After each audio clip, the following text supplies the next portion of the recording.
Hello gardening friends and welcome to All About Gardening. My name is Madison and today I'm going to show you how to complete one of my favorite weekend gardening projects, propagating monsteras.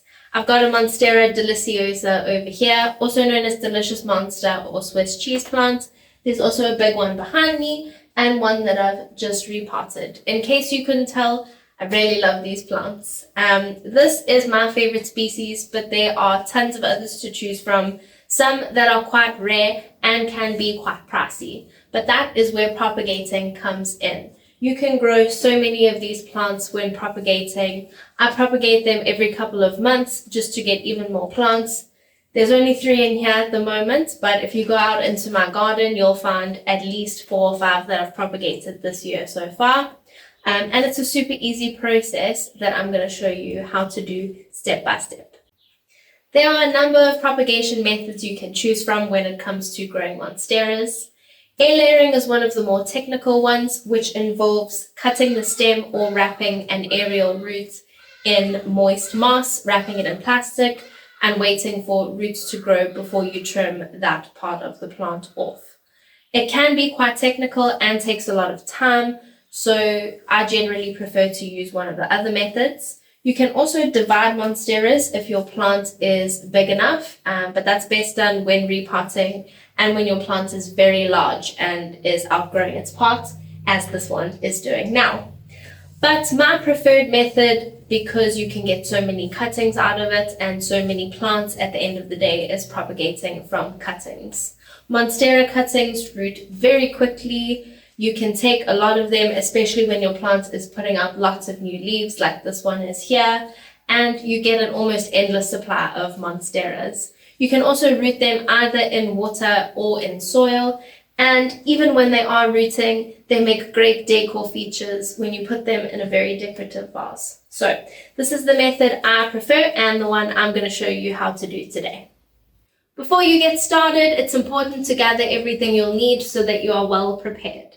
The most important thing is, of course, a plant to propagate from. I've got this healthy monstera here that has tons of luscious leaves. It's also got a few aerial roots that will make rooting in water much quicker. Next, because I'm rooting in water, I've got a big glass vase here. These leaves are quite tall and can be heavy, so it's important that the glass can hold the leaves up. There's also a smaller glass over here that I propagated in a couple of months ago, but short glasses are not likely to work for these large plants. Finally, I'm going to bring in my sharp craft knife. I like to use a craft knife because it's a bit more precise. You can also use pruning shears, but I find it's difficult to get close enough to the soil line and to avoid damaging any of the other stems in the process. So I like to use the craft knife, just get a bit more detail in there and make sure you can cut it off as cleanly as possible. If you are propagating in soil, you'll need a propagating mix of equal parts coconut coir and perlite and a new pot if you prefer that way, but today I'm going to show you how to propagate in water.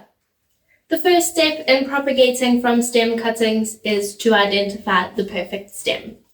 So what you want to look out for, I'm just going to take this plant out of its pot cover here, is a healthy stem that has any aerial roots. Aerial roots are not a requirement, it will still develop roots without them, but it does make the process a little bit quicker and easier for the plant. So I've got this section over here that's got 3 healthy leaves. One of them is just brand new, so it's definitely going to develop roots, and it's got a little aerial root at the bottom here, so I know this will grow successfully on its own. Once you've identified the perfect stem, it's time to make a cut.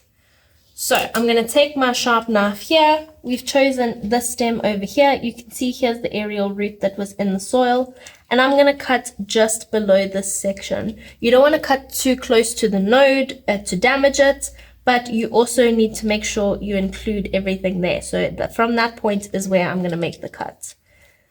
You're going to take your sharp knife and make as clean a cut as possible to make healing much quicker. I've also cut quite close to the soil so that this can heal over and you won't really notice it when it's sticking out.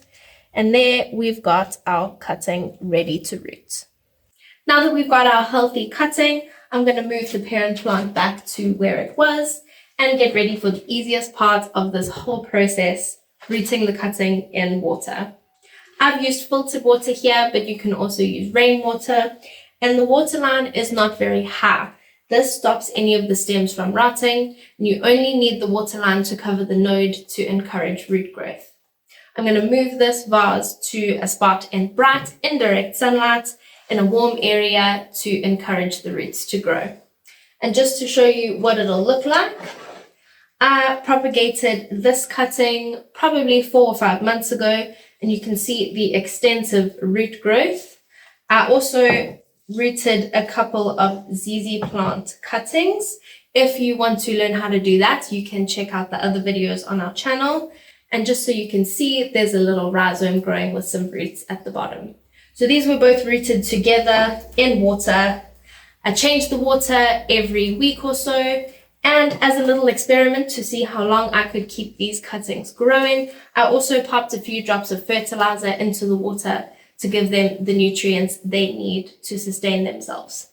This leaf, I think it's this leaf, is actually a new leaf. The original cutting only had these two here, so the nutrients were clearly enough to keep this plant going long-term in water. However, if you are wanting to transplant into soil as soon as possible, aim for roots that are around 1 inch or 2 long. You're just going to plant it into a container with houseplant potting mix as you would when repotting. If you want to look at that process, you can also watch the other videos on our channel. And then you can care for your Monstera as you would normally. For the avid Monstera lovers out there, I hope you enjoy propagating as many of these plants as you can from cuttings. If you want some details on the process, you can head to allaboutgardening.com and you can check out the other videos on our channel for more houseplant tips and tricks.